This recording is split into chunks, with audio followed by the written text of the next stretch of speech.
اللہ کے نبی صلی اللہ علیہ وسلم اپنی اس بیٹی سے اتنی محبت کر رہے ہیں، اللہ کے نبی صلی اللہ علیہ وسلم خاموش تھے. پھر آپ صلی اللہ علیہ وسلم نے کہا کہ یہ میری بیٹی فاطمہ، وہ غلام تو میں تمہیں دے سکتا تھا، لیکن تم سے زیادہ محبت یہ صفہ والے ہیں. جو نبی کریم صلی اللہ علیہ وسلم کے دور میں جو مدرسہ قائم تھا، کچھ بچے جو وہاں پڑھتے تھے، اللہ کے نبی صلی اللہ علیہ وسلم نے کہا کہ صفہ والے تم سے زیادہ مستحق ہیں، لہٰذا میں تمہیں نہیں دے سکتا ہے، میں ان کو دوں گا. آج معاملہ کیا ہے؟ والدین اپنے اولاد کی ہر ضد پوری کرتے ہیں، جو چیز نہ کرنے لائق رہے تو اس کو بھی کر دیتے ہیں.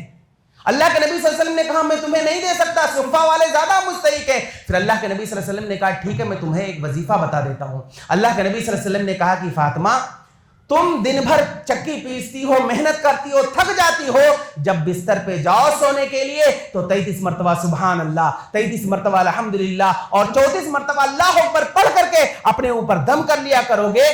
یہ جسمانی تکلیف اور یہ ذکر کرنے کی وجہ سے اللہ رب العالمین ساری تکلیفوں کو دور کر دے گا.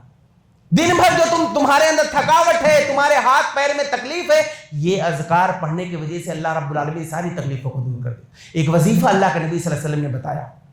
اور آپ یہ بات یاد رکھیں کہ والدین اگر اپنے بچے کو ایک گھر دلا دیے، ایک بنگلہ اس کے لیے بنا دیے، یا کوئی گاڑی دلا دیے اور کوئی بھی بڑا انعام دے دیے، لیکن آپ یہ بات یاد رکھیں کہ والدین کا دینی تربیت سے زیادہ اپنے اولاد کی آخرت کی اگر آپ فکر کر رہے ہیں اور اس کی دینی تربیت کر رہے ہیں تو اس سے بڑا انعام کوئی ہو ہی نہیں سکتا ہے. آپ اب دنیاوی طور پر کتنا بھی بڑا انعام اپنے اولاد کے لیے زمین لکھ دیں، کچھ بھی کر دیں، لیکن دینی تربیت اور آخرت کی فکر اگر آپ اپنے اولاد کے لیے کر رہے ہیں تو اس سے بڑا انعام اس اولاد کے لیے کچھ بھی نہیں ہے. حضرت ابو ہریرہ کو دیکھیے. حضرت ابو ہریرہ اپنی بیٹی کے تعلق سے وہ بھی باپ ہیں، وہ بھی اپنی بیٹی سے محبت کر رہے ہیں، لیکن دنیا سے زیادہ انہیں آخرت کی فکر ہے. اپنی بیٹی سے کیا کہہ رہے ہیں حضرت ابو ہریرہ رضی اللہ تعالیٰ عنہ؟ کہتے ہیں لا تلبس الذهب، اے میری بیٹی تو سونا مت پہنا کر، سونا مت پہنا کر، مجھے ڈر ہے کہ یہ سونا جو تم پہن رہی ہے کہیں آخرت میں آگ کی شکل میں نہ آ جائے. جبکہ عورت کے لیے تو زیور جائز ہے، سونا پہننا جائز ہے، عورتیں پہن سکتی ہیں، لیکن حضرت ابو ہریرہ کیوں منع کر رہے ہیں اپنی بیٹی کو؟ وجہ یہ ہے کہ عام طور پر ہوتا یہ ہے کہ بعض عورتیں ایسی بھی ہوتی ہیں جن کے پاس زیورات زیادہ ہیں اور ان کے پاس سونے اور چاندی زیادہ ہیں، لیکن عام طور پر عورتوں کے ہاں ایک فطرت ہوتی ہے، اگر کسی عورت سے دشمنی ہے یا اگر کچھ معاملہ ہے تو کسی شادی میں جانا ہے یا کسی فنکشن میں جانا ہے تو وہ عورت اپنے سارے زیورات کو پہنے گی اور یہ گھر سے بول کر نکلتی ہے کہ اس فلاں عورت کی ابھی اوقات یاد دلاؤں گی اور یہ بتاؤں گی کہ میرے باپ نے مجھے کتنا زیور دیا ہے، میرے شوہر نے مجھے کتنا زیور دیا ہے.